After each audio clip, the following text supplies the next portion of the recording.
Welcome to Rizvi's e-learning channel.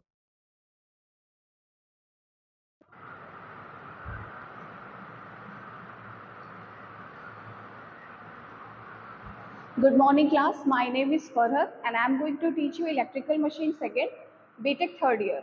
The subject code is KEE 503. ठीक है, तो BTech second year में भी हमने मशीन्स पढ़ी है. ठीक है, वहाँ पर बेसिकली हमने डीसी मशीन्स पढ़ी थी और ट्रांसफॉर्मर पढ़ा था. यहाँ बीटेक थर्ड ईयर में आप सिंक्रोनस मशीन और इंडक्शन मशीन की स्टडी करेंगे. तो there are 5 units in which we have covered synchronous machine first, second and induction machine first and second. ठीक है, तो आपको बेसिकली ये दो मशीन्स पढ़नी है. तो अगर हम बात करें सिंक्रोनस मशीन की, तो टर्म मशीन जब हम मशीन बोलते हैं, इसका मतलब ये होता है कि आप generator as well as motor दोनों की बात कर रहे हैं. ठीक है, काम क्या होता है जनरेटर मोटर. तो अगर सिंक्रोनस मशीन की बात करें, अगर हम शुरुआत कर रहे हैं सिंक्रोनस मशीन की बात करें, तो this is a doubly excited energy conversion device. What do you mean by energy conversion? So when one form of energy is converted into another form is called energy conversion, and the device which involved in such principle is called energy conversion devices. तो यहाँ पर basically हम किस energy के conversion की बात कर रहे हैं? तो जब आपका इलेक्ट्रिकल एनर्जी का कन्वर्जन मैकेनिकल एनर्जी में होता है, तो उस पर्टिकुलर मशीन को हम क्या नाम देते हैं? मोटर. और जब आपका मैकेनिकल एनर्जी का कन्वर्जन इलेक्ट्रिकल एनर्जी में होता है, तो उस पर्टिकुलर मशीन को हम क्या बोलते हैं? जनरेटर बोलते हैं.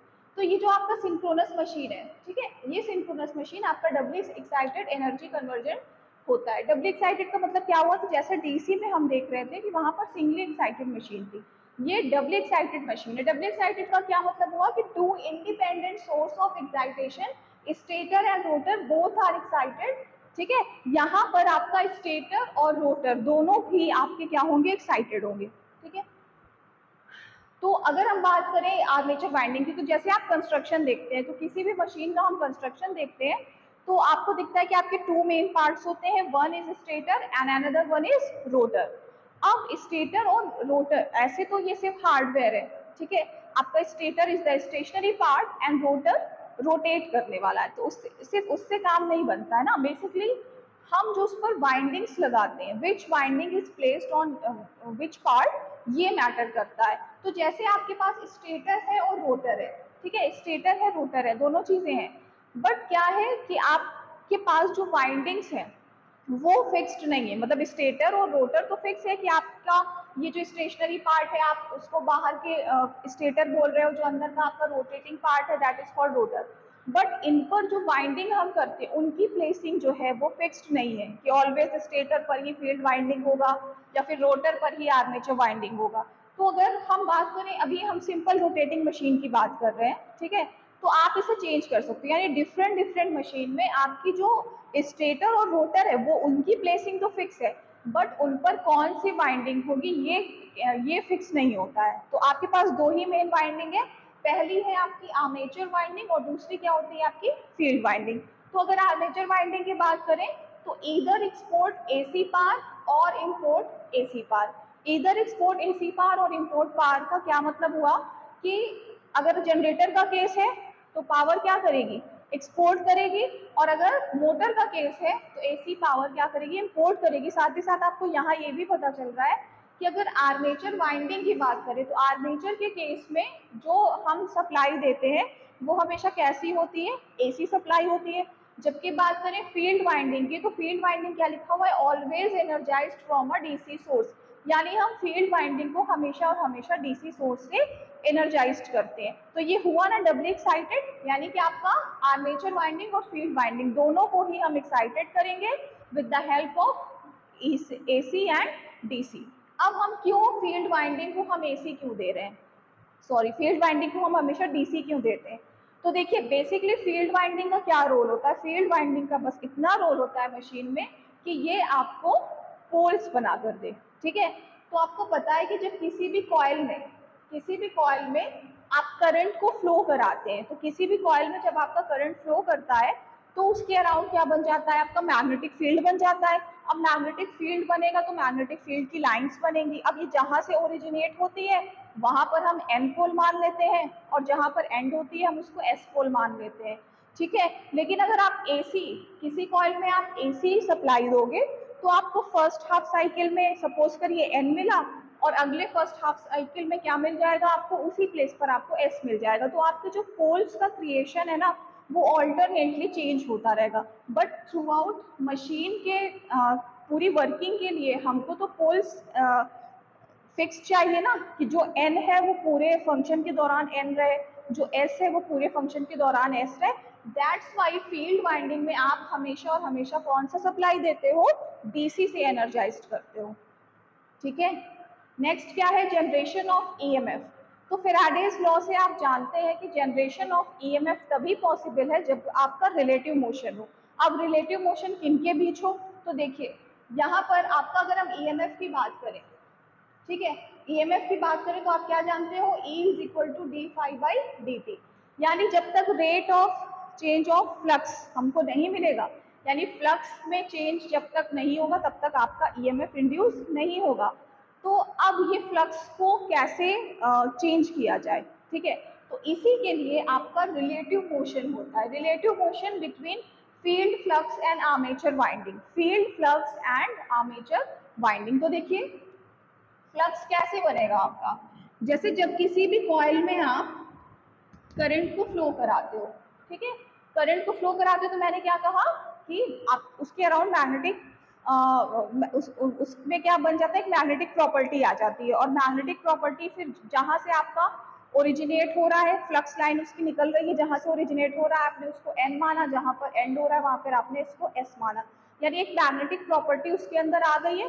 तो जो ये मैग्नेटिज्म है उसके अराउंड, वही तो आपका फ्लक्स है ना, मैग्नेटिक लाइन ऑफ फोर्सेस जो निकल रही है वही आपकी फ्लक्स होती है। तो यानी हम ये कह सकते हैं कि जैसे जैसे जैसे आप बीएच कर्व पढ़ते हैं तो आपने देखा था phi is proportional to I, phi is proportional to I, यानी कि जब हम किसी भी कॉइल में करंट को फ्लो कराते हैं, उसको मैग्नेटाइज कराते हैं, तो ये जो फ्लक्स बनता है वो किस पर डिपेंड करता है, उसमें फ्लो होने वाली करंट के प्रोपोर्शनल होता है। बट एक टाइम के बाद एग्जॉस्ट हो जाता है, वो अलग केस है। तो आपको क्या समझना है कि अगर कॉइल में आपकी करंट फ्लो कर रही है तो क्या बनेगा, फ्लक्स बनेगा। तो इसके मतलब जैसे ही आपने कॉइल में करंट का फ्लो कराया आपका फ्लक्स बन गया, ठीक है। अब फ्लक्स को वेरी कैसे कराया जाए, तो देखिए आपके स्टेशनरी पार्ट पर आपके जो स्टेटर है, स्टेशनरी पार्ट है और रोटर है, ठीक है। तो अब आपके रोटर पे जो वाइंडिंग है, ठीक है, हम ये नहीं कह रहे कि फील्ड वाइंडिंग है कि आर्मेचर वाइंडिंग है, अभी डिसाइडेड नहीं है। तो रोटर पर जो भी वाइंडिंग है या स्टेटर पर जो भी वाइंडिंग है, अगर हम उसको रोटेट करवा दें तो क्या हो जाएगा कि स्टेशनरी वाइंडिंग तो फिक्स है और रोटर वाली क्या कर रही है, रोटेट कर रही है, ठीक है। तो इससे क्या होगा, आपका एक रिलेटिव मोशन मिल जाएगा और उस रिलेटिव मोशन की वजह से क्या होगा, आपका फ्लक्स में चेंज होगा। क्योंकि सोचिए आपकी यहाँ पर जो आपका है कंडक्टर, ठीक है, जब वो ए से सपोज करिए बी पर आएगा, तो सपोज करिए कि यहाँ पर हमारा पोल जनरेशन हो गया है, मान लीजिए कि स्टेटर पर आपकी फील्ड वाइंडिंग है, तो आपकी पोल का जनरेशन हो गया, सपोज करिए यहाँ एन पोल बन गया, यहाँ एस पोल बन गया। तो जब ये पोल के जस्ट नीचे है तो उस टाइम पर इसको लाइन ऑफ फोर्सेस ज़्यादा मिल रही है, ठीक है। लेकिन जब ये यहाँ पर आ जा रहा है तो अब तो ये टिप पर तो है नहीं कि सबसे ज़्यादा इसको फ्लक्स मिलेगा, तो यहाँ पर जो इसको फ्लक्स मिल रहा है वो क्या मिल रहा है, अब कम मिल रहा है। तो इस तरह से हम देखें, फिर यहाँ पर आएगा तो ये एस पोल के नीचे आ जाएगा, अब एस पोल के नीचे आएगा तो फिर से इसको ज़्यादा फ्लक्स मिलेगा। तो इस तरह से हम क्या देखते हैं कि फ्लक्स में वेरिएशन होता है, ठीक है। अभी सिंपल हम रोटेटिंग कंसीडर कर रहे हैं, हम अभी कोई पर्टिकुलर मशीन की बात नहीं कर रहे हैं, ठीक है। हम ये बता रहे हैं कि स्टेटर और रोटर के रिलेटिव मोशन, जब मतलब रिलेटिव मोशन होगा, स्टेटर तो फिक्स है, ठीक है, तो जब इनके कंडक्टर्स को डिफरेंट डिफरेंट फ्लक्स से ये अफेक्टेड होंगे तो आपका क्या होगा, फ्लक्स में चेंज होगा और उस फ्लक्स के चेंज होने की वजह से आपका ईएमएफ बनेगा। तो इन जनरल वे में अगर हम बोले तो क्या है, relative motion between field flux and armature winding.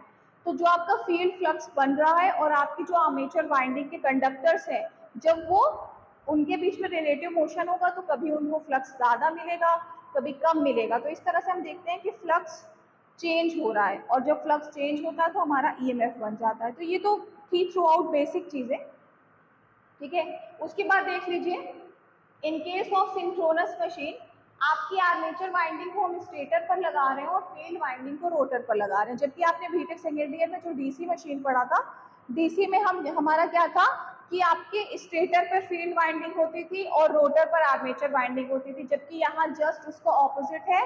Synchronous machine में अगर आप देखेंगे तो आपके स्टेटर पे कौन सी वाली वाइंडिंग होगी, आर्मेचर वाइंडिंग होगी, और फील्ड वाइंडिंग आपकी कहाँ होगी, रोटर पर होगी। ठीक है, तो चाहे आप पोल्स की प्लेसिंग चेंज करो और या फिर आपकी कंडक्टर की प्लेसिंग चेंज करो, दोनों केस में क्या होगा, रिलेटिव मोशन होगा ना। एक फिक्स है और एक चल रहा है, रिलेटिव मोशन हुआ और उस रिलेटिव मोशन की वजह से आपका ईएमएफ जनरेट हो जाता है। ठीक है, अब देखिए सिंक्रोनस मशीन में क्या ऐसी जरूरत पड़ गई, क्यों हमने ऐसे कर दिया। भाई डीसी मशीन में की सारी कुछ आप देख ही चुके हो वर्किंग प्रिंसिपल। ठीक है, तो अगर हमने कुछ चेंज किया है तो जाहिर सी बात है कुछ एडवांटेजेस होते होंगे ना, तभी तो ऐसा किया। तो वाई, तो कुछ एडवांटेजेस है, ये आपका क्वेश्चन आता भी है कि what are the advantages to place the armature winding on stator and field winding on rotor in case of synchronous machine. तो ये आ जाता है, ये क्वेश्चन आपका इंपॉर्टेंट है, तो थ्योरेटिकल है, आप देख सकते हैं, नोट्स में मिल जाएगा आपको। तो मोर इकोनॉमिकल, जैसे पहला एडवांटेज अगर हम थोड़ा सा डिस्कस करें तो मोर इकोनॉमिकल, किस केस में मोर इकोनॉमिकल, तो देखिए जब आपका नंबर ऑफ स्लिप रिंग्स इसमें रिड्यूस हो जाएगी, डिक्रीज हो जाएगी, उसकी वजह से लॉसेस रिड्यूस होंगे और एफिशिएंसी इंक्रीज हो जाएगी। एक्चुअली क्या होता है कि हम इसमें पावर को लेते हुए आई की वैल्यू कंसीडर करते हैं और देखते हैं कि आपकी जितनी ज़्यादा हाई वैल्यू ऑफ आई रहेगी उतना इंसुलेशन कॉस्ट भी बढ़ेगी। ठीक है, तो इंसुलेशन कॉस्ट बढ़ेगी, तो इन सब का जब हम एस्टिमेशन निकालते हैं तो उस हिसाब से हम इसको मोर इकोनॉमिकल बोल देते हैं। तो सिंपली ये एडवांटेजेस में है, कभी आगे डिस्कस कर लेंगे, अदरवाइज आप अगर नोट्स में पढ़ते हैं तो भी आपको क्लियर रहेगा। ठीक है, तो ये हो गए आपके एडवांटेजेस। अब सिंक्रोनस मशीन हम थोड़ा सा समराइज कर लेते हैं कि हमने क्या पढ़ा कि सिंक्रोनस मशीन, तो basically machine has two words, generator and motor. ठीक है, मशीन अगर हमने बोल दिया तो हम ये समझ जाएंगे अपने आप कि हम जनरेटर और मोटर दोनों पढ़ने वाले हैं। दूसरी चीज़ कि जैसे ही हम मशीन बोलते हैं तो आपके माइंड में चार चीज़ें आनी चाहिए, एक स्टेटर, रोटर, आर्मेचर वाइंडिंग और फील्ड वाइंडिंग, जिसमें आपका स्टेटर और रोटर की प्लेसिंग तो सेम होती है, बट फील्ड वाइंडिंग और आर्मेचर वाइंडिंग कहाँ प्लेस होगा ये आपका डिफरेंट मशीन में डिफरेंट रहता है। ठीक है, तो जैसे डीसी के टर्म्स में हमने पढ़ा था तो डीसी पे आपकी स्टेटर पर फील्ड वाइंडिंग होती थी, बट अगर सिंक्रोनस की बात करें तो सिंक्रोनस पे आपको आपकी फील्ड वाइंडिंग जो है वो रोटर पे मिलेगी। अब फील्ड वाइंडिंग और आर्मेचर वाइंडिंग का रोल क्या है, तो फील्ड वाइंडिंग का सिर्फ और सिर्फ इतना रोल है कि ये आपका वर्किंग फ्लक्स बनाकर देती है। वर्किंग फ्लक्स बनाकर देती है कैसे, तो आपकी फील्ड वाइंडिंग में डीसी से एनर्जाइज्ड करके हम क्या बनाते हैं, वर्किंग फ्लक्स बनाते हैं। और जबकि आर्मेचर वाइंडिंग का मेन रोल क्या होता है, इंपोर्ट और एक्सपोर्ट एसी पावर। ठीक है, अब कैसे करता है, क्या करता है, ये वर्किंग प्रिंसिपल पर हम डिटेल से पढ़ेंगे। ठीक है,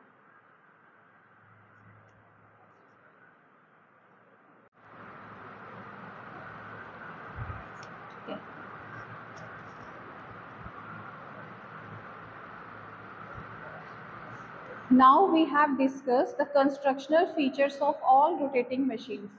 तो इन जनरल अभी हम रोटेटिंग मशीन के कंस्ट्रक्शन को डिस्कस करेंगे, क्योंकि आप सिंक्रोनस मशीन पढ़ रहे हैं या फिर डीसी मशीन पढ़ रहे हैं, आगे हम इंडक्शन मशीन पढ़ेंगे, तो इन सभी के लिए आपका एक basic concept about the rotating machine clear होना चाहिए।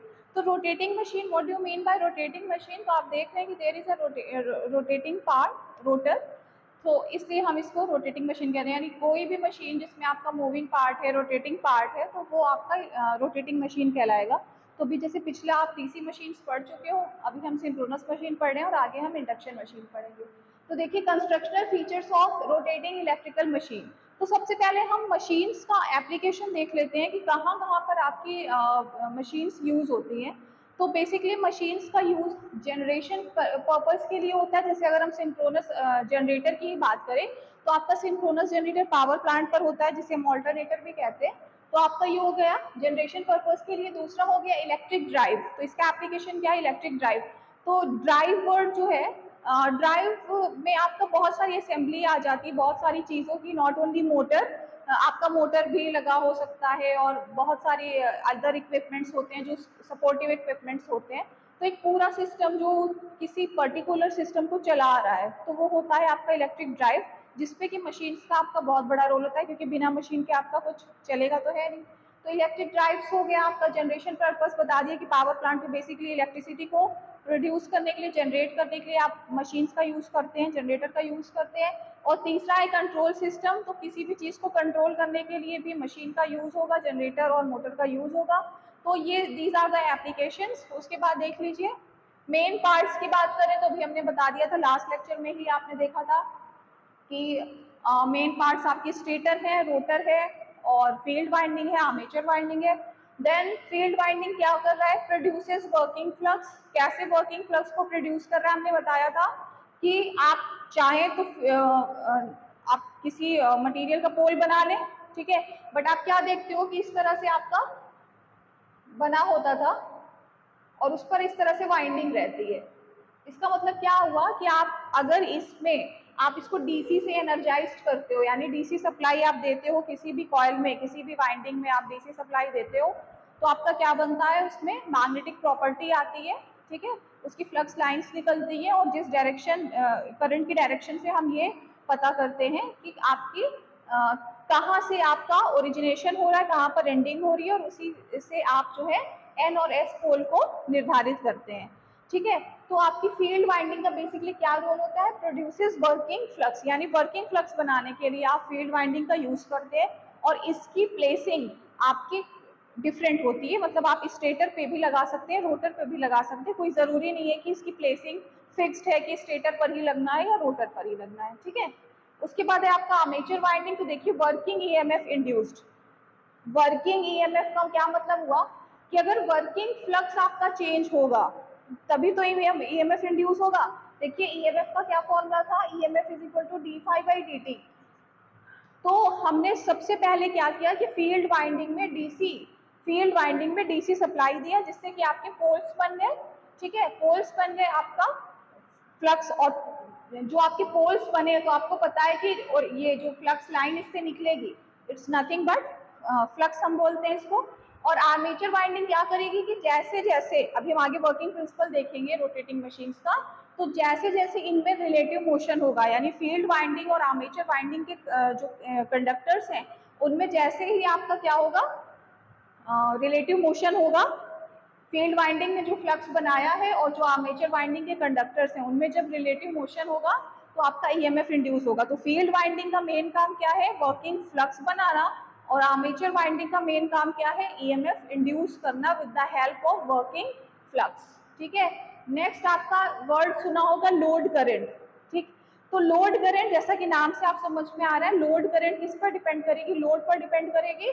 तो देखिए that varies as the machine is loaded. तो लोड करंट तब वेरी करती है जब आपकी मशीन का लोड वेरी करता है, ठीक है। तो क्या फील्ड वाइंडिंग हमारी लोड करंट जैसी है, जैसे ये क्वेश्चन अगर आपसे पूछा जाए कि लोड को वेरी करने पर फील्ड वाइंडिंग की करंट पर कुछ इफेक्ट पड़ेगा या नहीं पड़ेगा, तो फील्ड वाइंडिंग पे कोई इफेक्ट नहीं पड़ेगा, क्योंकि फील्ड वाइंडिंग सिर्फ और सिर्फ किस काम के लिए यूज होता है, वर्किंग फ्लक्स बनाने का, दैट्स इट। उसके बाद फील्ड वाइंडिंग का कोई रोल नहीं है, ठीक है। और आर्मेचर वाइंडिंग आपका क्या काम करता है, आर्मेचर वाइंडिंग आपका इंड्यूस्ड करता है ईएमएफ। और लोड करंट हम जिसको बोल रहे हैं, लोड करंट किस पर डिपेंड करती है, लोड पर डिपेंड करती है। As the load is varies the load current is also varies. अब हम जब वर्किंग प्रिंसिपल पढ़ेंगे तो हम देखेंगे कि किस तरह लोड के वेरिएशन से आपकी जो किस करंट को हम लोड करंट कह रहे हैं और ये कैसे चेंज होती है, ठीक है। नेक्स्ट देखेंगे उसको। उसके बाद देखिए आपका अगर बात करें मेन पार्ट्स की, तो स्टेटर रोटर हो गया और उनकी वाइंडिंग्स हो गई, आर्मेचर वाइंडिंग फील्ड वाइंडिंग हो गई। The next is air gap.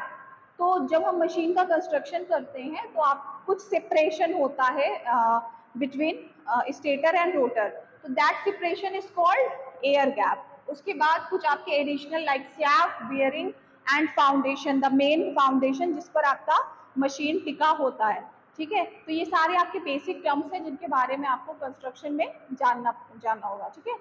उसके बाद देखिए फील्ड करंट की बात करें तो फील्ड करंट को ऑल्सो आप क्या बोलते हैं, मैग्नेटाइजिंग करंट। क्यों मैग्नेटाइजिंग करंट बोल रहे हैं, क्योंकि जब आप कॉइल में या वाइंडिंग में आप करंट को फ्लो करा रहे हैं तो उसमें मैग्नेटिक प्रॉपर्टी आ जा रही है। दैट्स वाई इस करंट को, यानी जिस करंट की हेल्प से आप आपका मैग्नेटिक प्रॉपर्टी बन रहा है, आपका फ्लक्स बन रहा है, तो उसको हम क्या बोल रहे हैं, मैग्नेटाइजिंग करंट। एक्साइटिंग करंट, क्योंकि बेसिकली ये एक्साइटेड बाय डीसी करंट हो रहा है, ठीक है, एक्साइटेशन दे रहा है। And not depends upon the load. तो फील्ड करंट का, बार बार कह रही हूँ कि फील्ड करंट का कोई भी रोल नहीं है लोड के साथ, फील्ड करंट फ्री है, ये सिर्फ और सिर्फ वर्किंग फ्लक्स को बनाने का काम करती है, ठीक है। उसके बाद नेक्स्ट है आपकी रेटिंग। जैसे आपने मशीन्स की रेटिंग सुना होगा, तो बेसिकली मशीन की रेटिंग्स आपकी किस पर डिपेंड करती है, जो आपकी आर्मेचर वाइंडिंग की रेटिंग होगी, आर्मेचर वाइंडिंग से जो पावर ट्रांसपोर्ट हो रही है, ट्रांसमिटेड हो रही है, हम उससे ही क्या बोलते हैं, मशीन की रेटिंग बोलते हैं, ठीक है। और अगर हम रेटिंग ऑफ फील्ड वाइंडिंग की बात करें, तो जो आपकी मेन मशीन की रेटिंग है उसका हाफ से लेकर के 2%, हाफ से लेकर के 2% ऑफ रेटेड पावर मशीन, ठीक है, ये सब उसमें आ गया। उसके बाद देखिए I square R losses. I square R losses कहाँ पर होंगे, तो जैसे फील्ड वाइंडिंग में आपके डीसी करंट फ्लो कर रहा है, तो डीसी करंट के फ्लो करने की वजह से जब एक required amount of field current आपकी सप्लाई से आप ले लोगे, उसके बाद क्या होने लगता है, लॉस होने लगता है, आई स्क्वायर आर लॉसेज होने लगते हैं, ठीक है। तो ये आपका हो गया आई स्क्वायर आर लॉसेज। उसके बाद आर्मेचर वाइंडिंग में हमेशा हम कौन सी करंट देते हैं, एसी देते हैं, और फील्ड वाइंडिंग में कौन सी करंट देते हैं, डीसी करंट देते हैं। इसीलिए अगर आपकी आर्मेचर वाइंडिंग एसी पर वर्क कर रही है तो इसे लैमिनेट करना होता है, ताकि जो एडी करंट लॉसेस वगैरह हैं वो आपके रिड्यूस किए जा सके। तो ये एक छोटा सा ग्लिम्स के फॉर्म में आपने एक थीम बना ली माइंड में कि रोटेटिंग मशीन्स में क्या क्या पार्ट्स होते हैं और कैसे फील्ड वाइंडिंग और आर्मेचर वाइंडिंग का क्या रोल है, ठीक है। अब हम one by one expanded form में देखेंगे कि इसकी एग्जैक्टली वर्किंग प्रिंसिपल क्या है सिंक्रोनस मशीन का, ओके।